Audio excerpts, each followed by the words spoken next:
Cue the cheesy podcast music. Welcome to MegaFest, where we don't just manifest, we MegaFest. I'm your host, Megs Malloy. I'm creating a community of silly and soulful working moms who are mostly happy, but know they're capable of more. More self-love, more self-esteem, more self-trust, more calm, joy, natural highs, more magic in the world, and more laughter. Each week, me and my guests will bring you tips and tricks on how to make the most of your one precious life. And we're going to make them effective and efficient because ain't nobody got time for that. I believe in you. I see the light in you. I want you to shine your light. I want you to become all that you're capable of. So let's hang out. Let's MegaFest together. Hey, MegaFest. Yay. Oh, I'm so glad you're here. If you can hear me right now, you could probably sense that I am a little bit under the weather. This is a thing that started this year where anything that happens in my sinuses or any sort of cold just ends up in my voice. And then I get this very sexy voice thing going on. Bummer, I don't feel great, but you get a new version of Megan's voice to listen to. Hey. But how are you doing?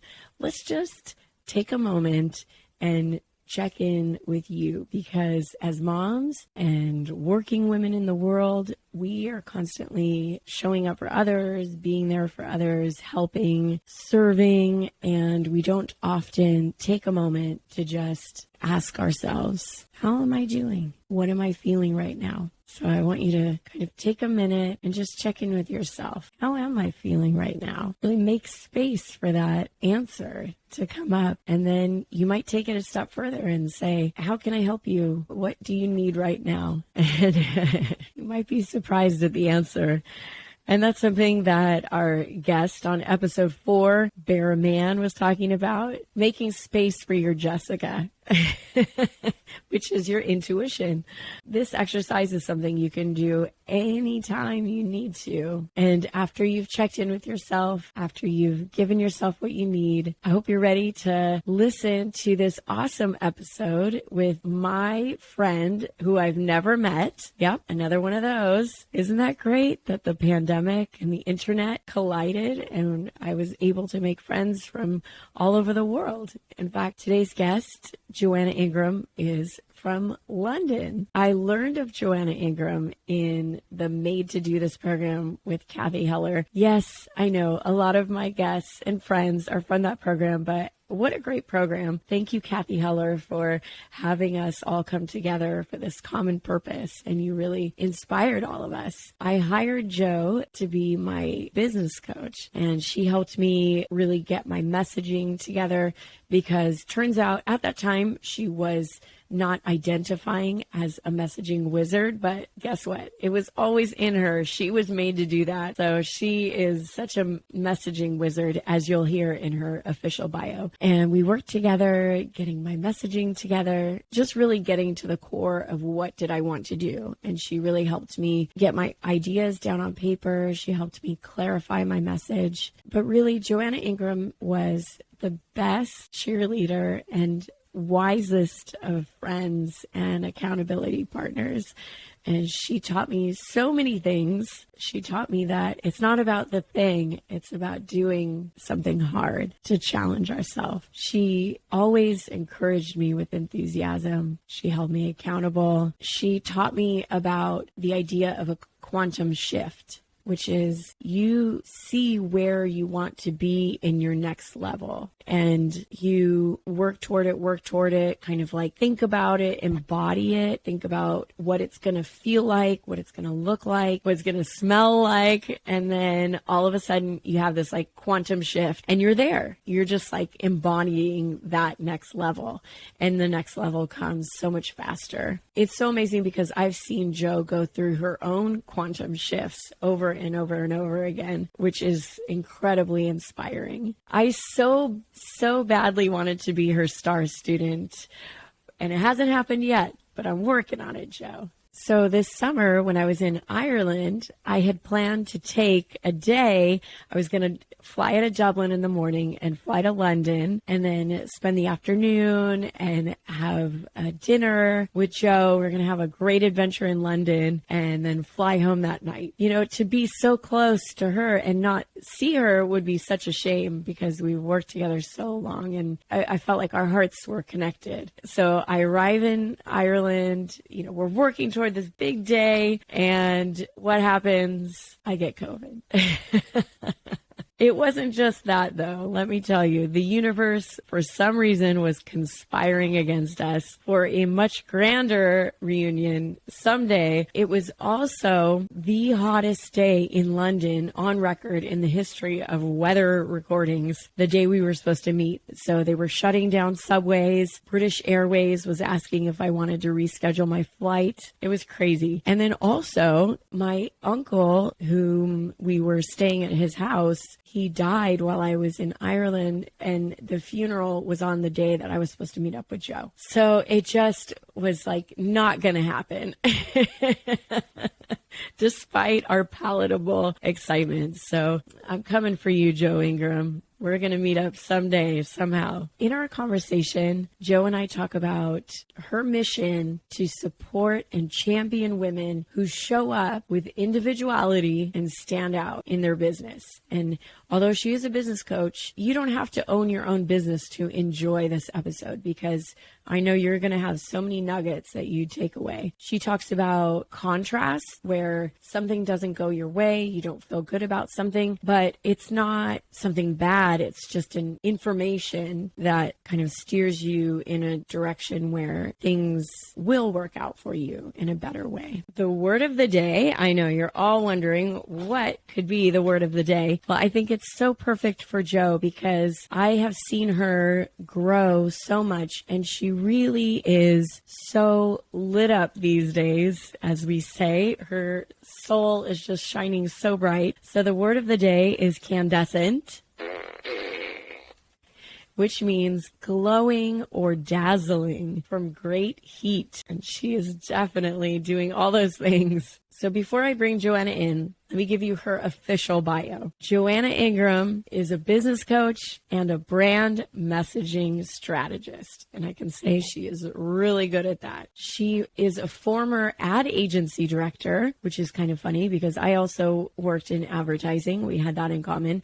Oh, and parentheses, she also lived in Japan, and I have visited Japan and I love Japan. So we had that in common too. She's a former ad agency director turned business coach and podcast host. Does that kind of rhyme? It's kind of rhymey. Business coach, podcast host. She helps driven women take inspired action to build their heart-centered coaching business by unlocking their unique message. Let's deconstruct that for a minute. Driven women, she wants to work with people who want to go after what they want. No pussyfooting around. She inspires them to take action, because we know that confidence comes with action, in order to build their heart-centered coaching business. Heart-centered meaning they are there to serve others by unlocking their unique message. Everybody has a unique message. If you can figure out how to talk about how you can help people, then the world is your oyster. Without proper communication or effective communication, your message is just lost. So that is really something that's so important. Jo has also had some major challenges in her life. She nearly died in childbirth, and then she built her family via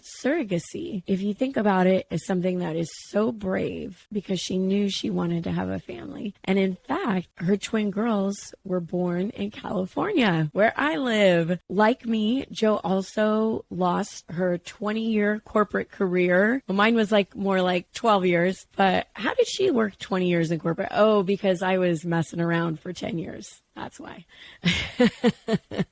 But I had so much fun. She lost her 20-year corporate career during the pandemic. And so she chose to lean into her authenticity and build her online business. And that's kind of how we got started, was Kathy Heller's Made to Do This, which is an online program on how to build an online business. So nowadays, Jo teaches ambitious women how to craft their unique message and take aligned action so they can be paid to live their purpose and transform their lives. I am striving for that, Joanna, let me tell you. So without further ado, let's hear from my dear internet friend, Joanna Ingram. Yay, Joanna Ingram!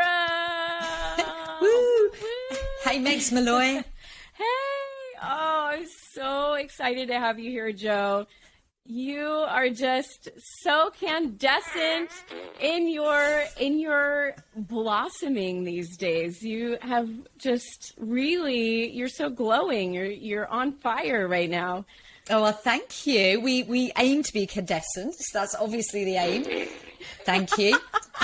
So I'm pleased I can do the right thing by today's special word. You are so welcome here and so loved and appreciated. And I just hope that you feel that across this screen here.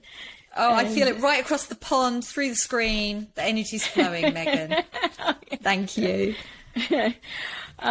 Jo, so like any good Irishman, I will ask you, when you get to this party here that we call MegaFest, what will you have to drink? What is your drink of choice? It's always red wine. Ooh, what kind? Always. Oh, a light kind, not something really thick and heavy like a Merlot or a Bordeaux. I don't like that so much.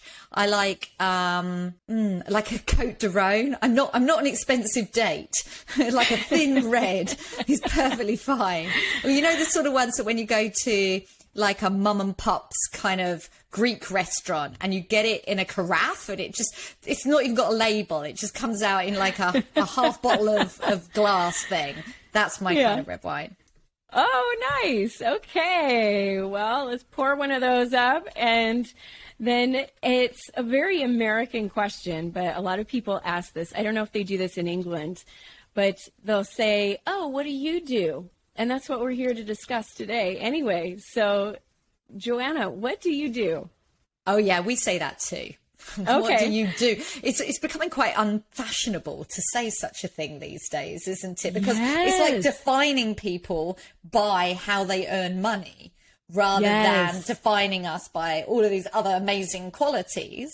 But seeing as you asked, yes, I help female coaches to express their unique brilliance in business with their brand messaging so they can attract their soul-aligned clients. Ooh. And that's what I do. So how did you get into that? Because I know that, you know, everybody starts somewhere. So, and you have a quite a different background, similar to mine, in fact. So how did you make that transition? Yeah, well, I've been getting into that for the best part of 20 years without realizing it, because I worked at a big advertising agency in London, several of them over the years. I was an advertising agency director and was specializing in revenue generation and basically helping brands to make money. But my soul wasn't lit up. I just felt so hemmed in the corporate culture. And I was off doing my own thing, going on goddess retreats and getting into the law of attraction and getting certified as a pranic healer. And none of that was aligned with who I was in my day job. And it wasn't until the pandemic gifted me the lack of job. I got laid off, realized that it wasn't as much a sadness, but actually like my soul felt free to actually be who I was for real and be my own boss, run my own business and do it in a way that lights me up.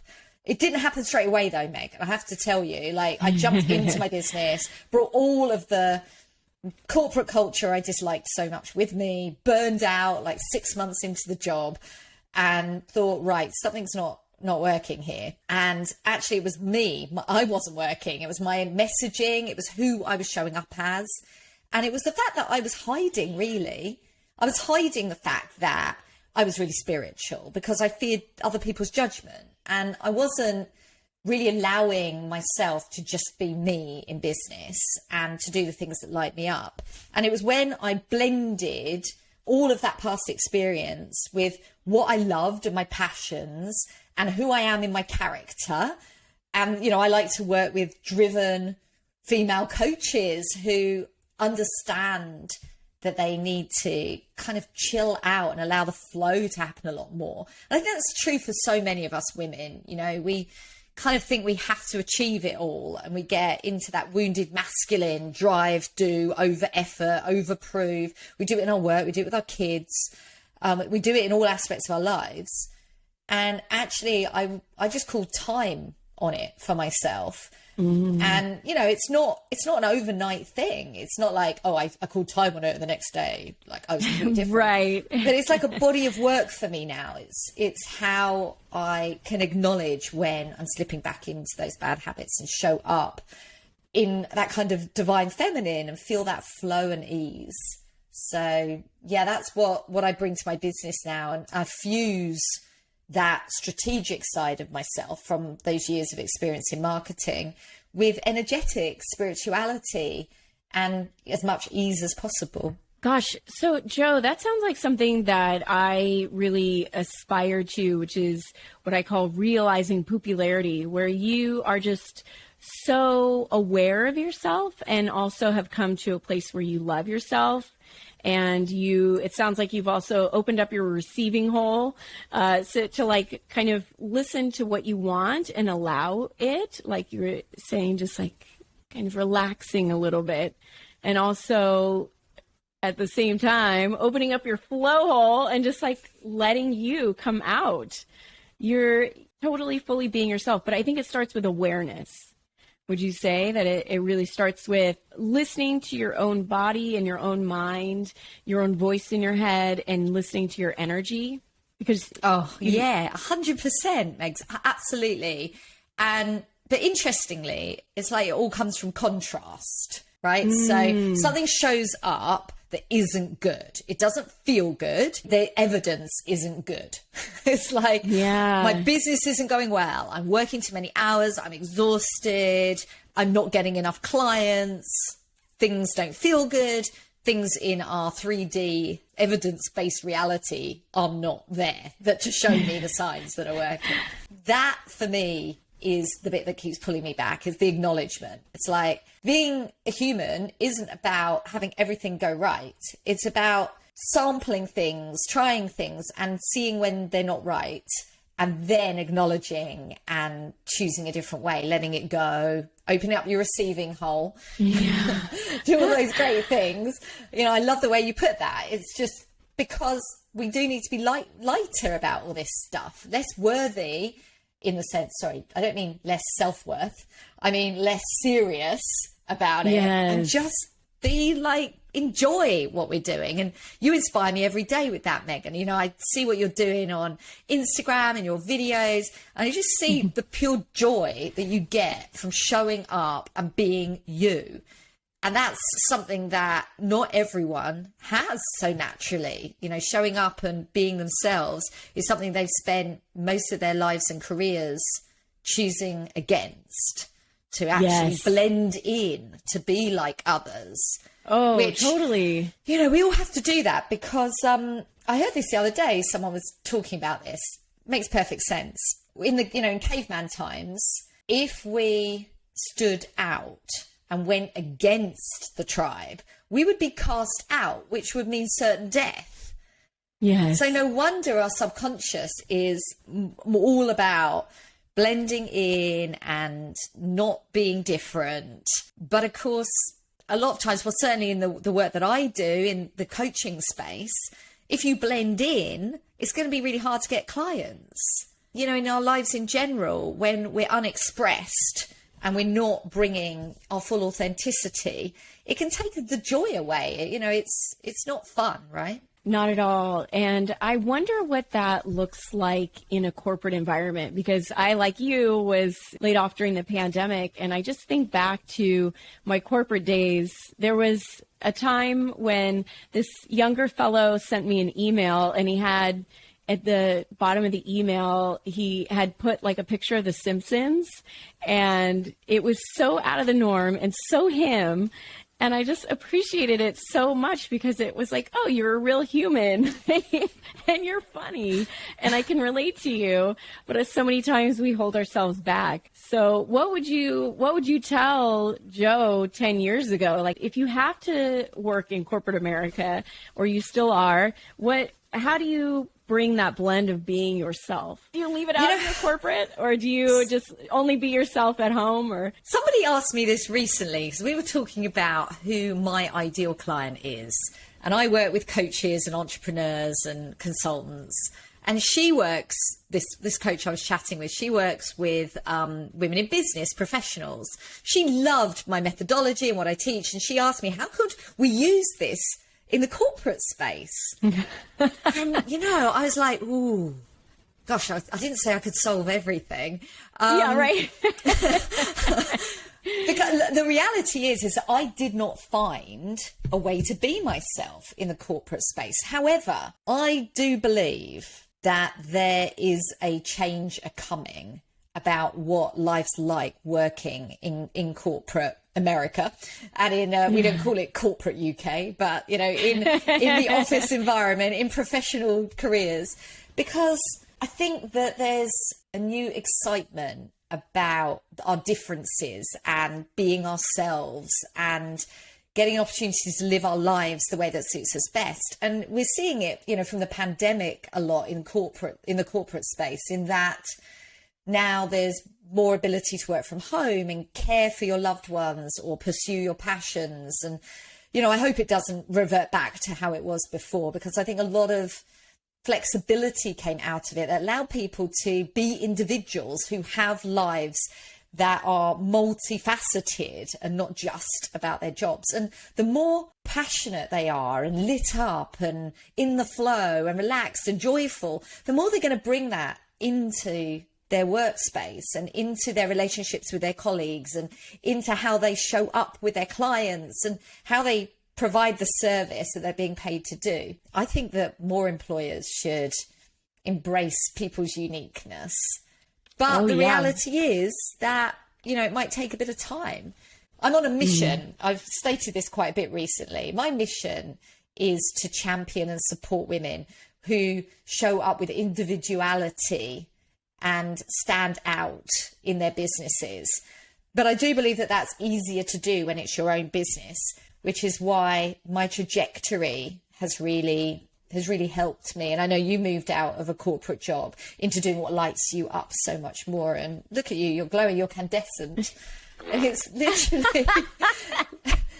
literally the difference between doing something that doesn't light you up and doing what you're meant to do, finding your unique brilliance. And I'm not here to claim that you can only do that by starting your own business. You do owe it to yourself to find that joy and that brilliance in whatever it is that you do. Because if you're candescent, then everybody else will be candescent, and we'll all be glowing and dazzling. So let's talk brass tacks, kind of. What techniques do you use to fully embrace being yourself? I mean, how do you, if you were starting with no knowledge of how to be yourself, what would you do? Well, I've thought about this quite a bit, and I've got something that's not a very, very trendy term, but I call it the 2-step unhiding process.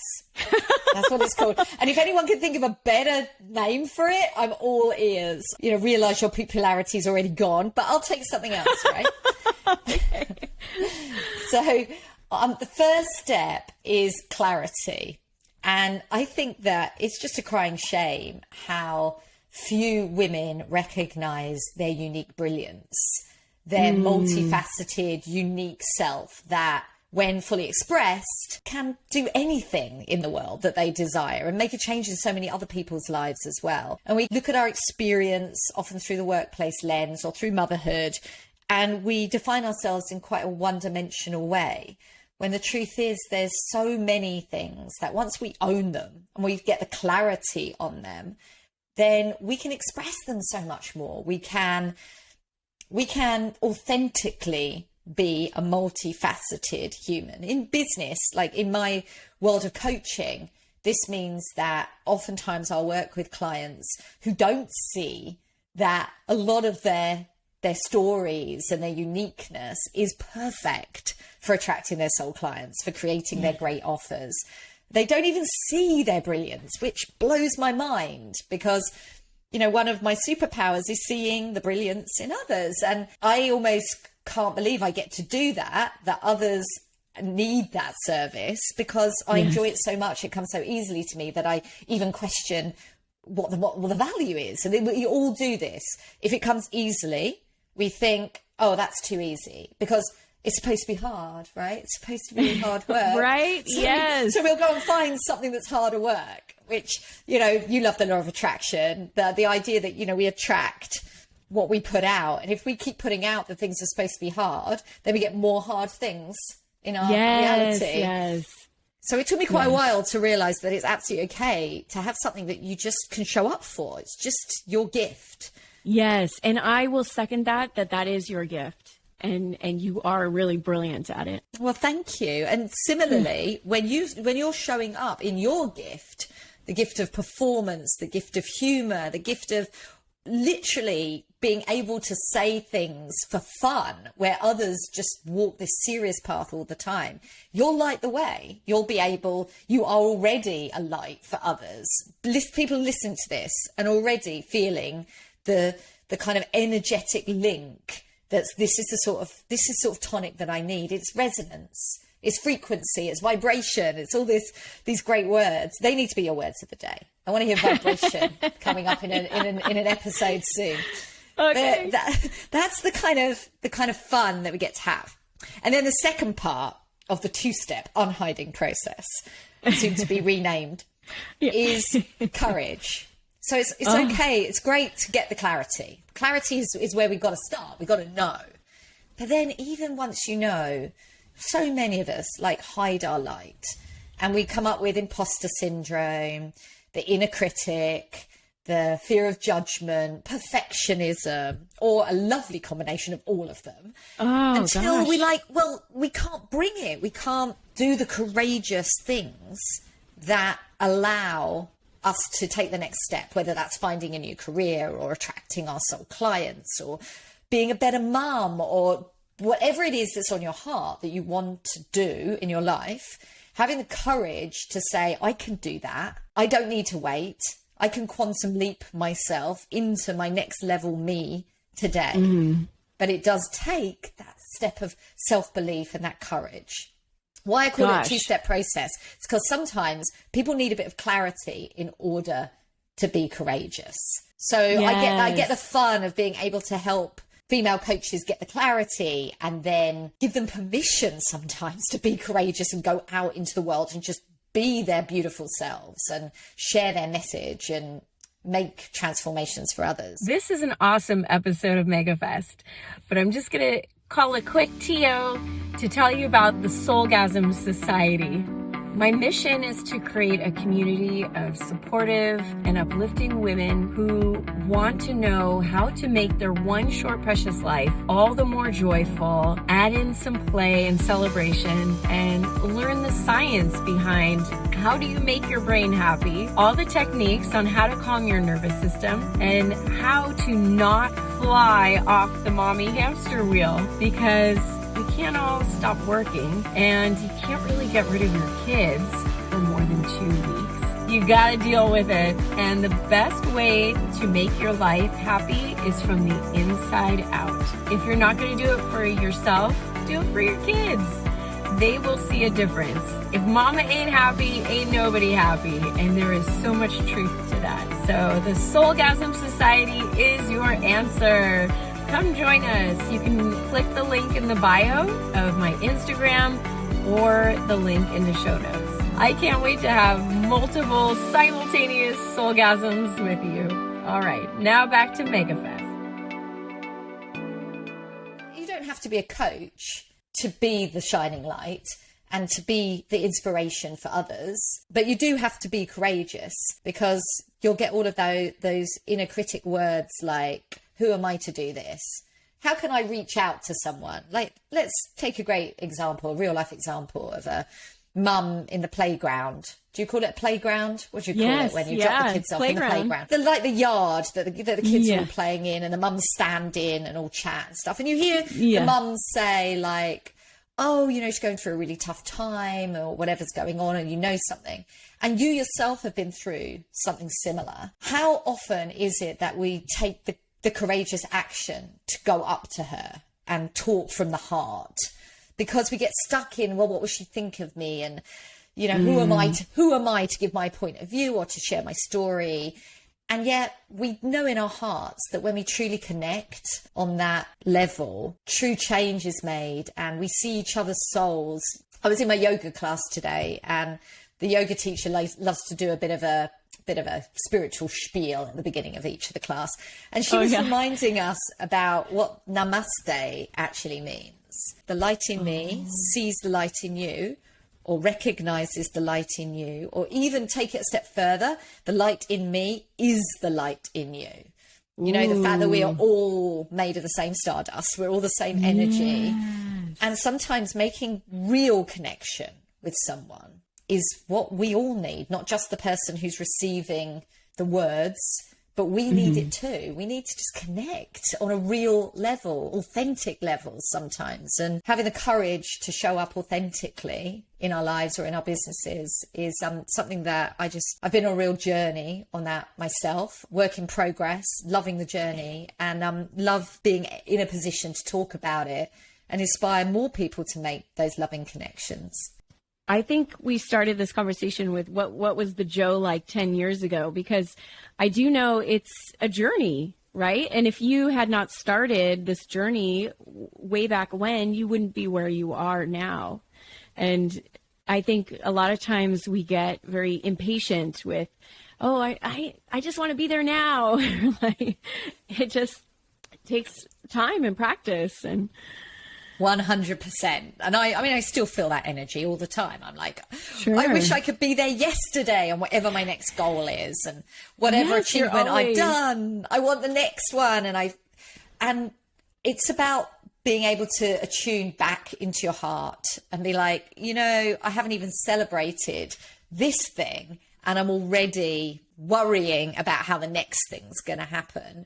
But you're right. I mean, the Joe 10 years ago was someone that didn't see that, wasn't aware of it. I'd been through like a really big transition when my eldest, who's now away at college, when she was born, I nearly died in childbirth. And that was a massive moment in my life. Well, obviously, but specifically spiritually, because I realized that it isn't necessarily the hard work you put in that relates to kind of what happens in the world energetically.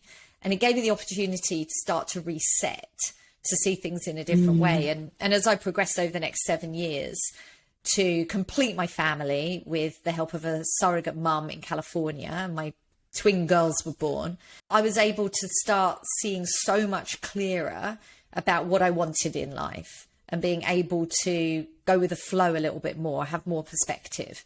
But it's a daily thing. It's not like everyone's a finished article who talks on this topic, but it is a matter of lighting the way, of being your future self now as much as possible. Yes. And having a lot of fun along the way, right?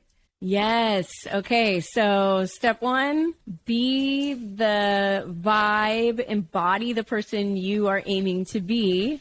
And you, like you were saying, you got to have clarity on where you want to go and who you want to be. It's like setting your law of attraction GPS, being that vibe, and then enjoying the journey. Those are all great things. I love how you put that. I love the way you talk about it. It's exactly it. You put it in such a succinct way. Messaging, okay, what is it? Giving you a messaging edge. What advice would you give, Joe, to any overwhelmed working mom who is maybe in survival mode, wants to make some changes in her life? And what is one tactical thing she can do today or starting tomorrow to make that little steps of change that will over time make the big difference? Wow. I mean, that was me, the overwhelmed mum. And I wasn't into self-care particularly, and was working long hours and putting everyone else first. And, you know, my idea of self-care was that red wine, you know, or the chocolate in front of Netflix, which, don't get me wrong, still enjoy all of that. But yes, I have got into a lot of different self-care, but the one I always go back to, and you've asked about something simple you can do every day, for me is walking in nature. I know that if I can just get out and put my feet on the ground, if the weather allows, and just be by the trees and just have a walk and to breathe and take a minute, things change. The day is better. I try and walk most mornings. Sometimes I'll listen to an inspiring podcast. Sometimes I'll take my journal. But most often these days, I just take the peace and quiet, listen to the birds, look up at the trees, breathe deeply, and follow the little trail round until I get back to my desk, more refreshed, more inspired. And I guess that's something that's important. When I take those walks, inspiration drops in. And quite often the inspiration makes something that was previously hard easier. And it's because I gave myself that space, that the ideas, that soft, quiet inner voice can actually be heard over the loud ego mind. And yeah, for me, that's walking in nature. I love it. I love it. That's so true. I find that as well. Because if I don't do that, then it comes in the middle of the night, and then I can't go back to sleep. Do you get that too? Do you wake up in the middle of the night with ideas? I used to. I was terrible. I couldn't sleep through the night. I was always awake at 3 a.m. I hear that it's a real type A kind of thing that happens, that 3 a.m. busy brain. But I have to say, since I've started my new business, touch wood, it doesn't happen as often now. I sleep through the night. Now, whether that's because launching my business was at the same time as doing a lot more self-care. Now I'm doing a lot more yoga and meditation and eating better, or whether it's because I'm less stressed out, not in corporate anymore. Could be that as well. Yeah. But Jo, here are some fun questions. What is the best vacation you have ever taken? Oh my gosh, that's a really hard one. But you know, I mean, I've been blessed. I've been in Tibet, I've lived in Japan, I've been like all over. I've had a lot of great trips. But more recently, I'm going to say it was my summer vacation that I went on with my family, my hubby and my 3 girls.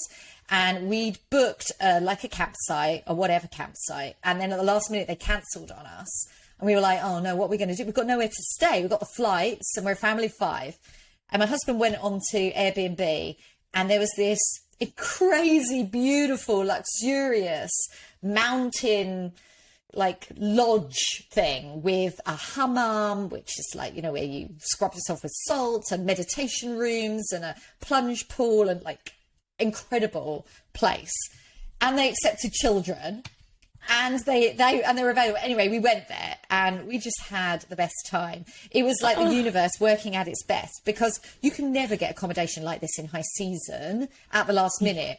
But the guys that were running this place had only just launched it. It was brand new, and they'd like turned on the switch. And then my husband must have, through some magnetic force, literally gone on at that time. And he didn't even show it to me. He was like worried that the availability would go in the time it would take him to call me. So he just booked it. And I was like, brilliant. Awesome. Yes. So we went there, and it was a real gift because it wasn't just beautiful, and the kids loved being in that luxury, and it was lovely. But it really taught me something as well, which was that I was carrying this scarcity idea that I didn't deserve that level of luxury. Like, who am I to take my kids to this beautiful place? I was like, no, we better go a bit more low rent. Like, I don't know if this for us, this comes from obviously my childhood, which I'm certainly not going to go into now. But the fact is that the experience there gave me a real level up on my abundance mindset, and the fact that beautiful things just happen and we can allow it, open up our receiving hole, and it just came in. It was all good. Awesome. Yes. And was it very much more than the camping, or was it like comparable, or? It was not a lot more at all. Not only that, but the camping place that cancelled gave us some compensation. So I think we were quids in the end. We were up, yes. Yeah. Thank you, universe. Wow, that's amazing, Joe. That is so cool. And you got to go with your 3 daughters, and with one going off to college. Who knows when a vacation like that will happen again? Hopefully it will, but it's like they're getting older and not wanting to hang out with mom and dad for a while, maybe. Oh, I don't know. It depends where we go on our next vacation. They'll be packing their bags in a hurry. They're like, yes, luxury. I am all about that. The plunge pool. What is a song that will absolutely get you on the dance floor? Oh, my goodness. Oh, you should have preempted this because I'm terrible for remembering songs. I'll tell you what it won't be. It won't be ABBA. I'm the only person I know, apart from my husband actually, that doesn't like ABBA songs. I clear the dance floor when they come on, and I know everyone's going, "You're crazy, woman, what's wrong with you?" But what do I like dancing to? I like dancing to One Republic have a really good song. I can't remember the name of it. I kind of grew up in a time in the mid-90s when I was at college where Happy House was all the thing. It was a kind of like house music had just hit the scene, and I was at college in a really cool city that had all these club DJs and stuff. So like even now when that kind of music comes on, I just like start doing all my dancing. The kids hate it, obviously, but it brings me a lot of joy. So that would definitely get me on the dance floor. Oh, Happy House. I'm going to have to look that up. I'm sure we're about the same age. I might be a little bit older than you, but yeah, I think I like the idea of Happy House too. And is there anything else, Joanna, that you want to say that we have not touched on, or, wishes for the listeners? Wow, I think intentions are great. So I would love to set an intention about being authentic, being more ourselves in our lives and in our work. I think it's something that I'm proud to be on a mission supporting women doing that. And I love the fact that you're doing that. I love the fact that we talked about that today. So I'd love to invite anyone that feels called to set an intention to be a little bit more themselves. And if that means getting a bit more clarity and a little bit more courage, hopefully this podcast has inspired you to do so. May we all be candescent like Joanna Ingram. Lovely. Lovely. But you'll never have an outro like that ever again. I think that's probably true. Well, Joe, thank you for lighting us all up with your energy and your wisdom and your experience. And I know we are all better for it. Thank you so much. Oh, you're awesome, Megs. Thank you so much for inviting me. Oh, what a dear. Isn't she so great? Joanna's just so lovely. And how about that accent, right? Am I right? So perfectly British. I'm going to start off telling you where to find Jo Ingram, because if you listen to nothing else, you're going to want to go find her on the interwebs and get more of Joanna Ingram. So her Instagram is I am jo.ingram, INGRAM. Her website is IamJoIngram.com. And her podcast is Goals with Soul. So you can just Google that on Apple Podcasts or wherever you listen, Goals with Soul. There were so many great things that Joanna said. Some things that I really picked up on that I loved were when she talked about find what lights you up. It's so true that you are happier when you're doing the things that light you up. When you're happier on the inside, happier on the outside, the way you treat people is totally different. I know if I'm not happy, I'm not going to be very patient with my kids. Be patient with other people. Find what lights you up and then do the thing that lights you up. Very simple. Currently, for me, I love weightlifting and I love podcasting. So more of those things, please. Joanna reminded us that it's important to make loving connections. Part of the way that you make loving connections is to just be yourself. So she gave the example of you're on the playground with the other moms. If you offer to open up a little bit of yourself and just kind of let your barriers down, you'll find that other people let their barriers down. And that is just a wonderful gift to the world to allow people to be themselves without judgment or criticism, to make a space for people to be themselves. And you will find that you will be more yourself too, which lends itself to another point that Joe made about set an intention to be more you. What a wonderful thing. The world needs more people who feel comfortable to be themselves. And that starts with you. And finally, I just loved that she talked about her self-care is taking a walk in nature. She's very fortunate. She lives kind of outside of London near a lake, and there's lovely bird watching where she's at. And if you listen to her podcast, sometimes she records herself while she's walking, and you can hear the birds chirping in the background. It is scientifically proven that hearing birds chirp is so calming, like not crazy birds chirping, but like the lovely ambient sort of background noise of birds singing and chirping is lovely. And what a wonderful thing that she has that. Even if you are landlocked in suburbia or in an urban neighborhood, just even taking a mindfulness walk, looking for the magic in the world, you will find it. If you enjoyed any bit of the conversation, you can bring it to Instagram and tag me, tag her, tag everybody. Let us know that you liked it, and we'll keep bringing you more like this. You could also share it with a friend who you think would enjoy it, or better yet, give a 5-star review to MegaFest, and let's keep this party going. There are so many good things happening on Don't Just Manifest MegaFest, including an upcoming episode with the co-founder of the Happy Broadcast and the whole app, which is all about gratitude and good news. Can't wait to share that one with you. Thank you for being here. I am so grateful for you, and I really feel that in my heart. I hope you feel it across the airwaves into your ear, that I am so grateful that you give me a piece of your headspace and share this time with me. Thank you. Remember, don't just manifest, MegaFest.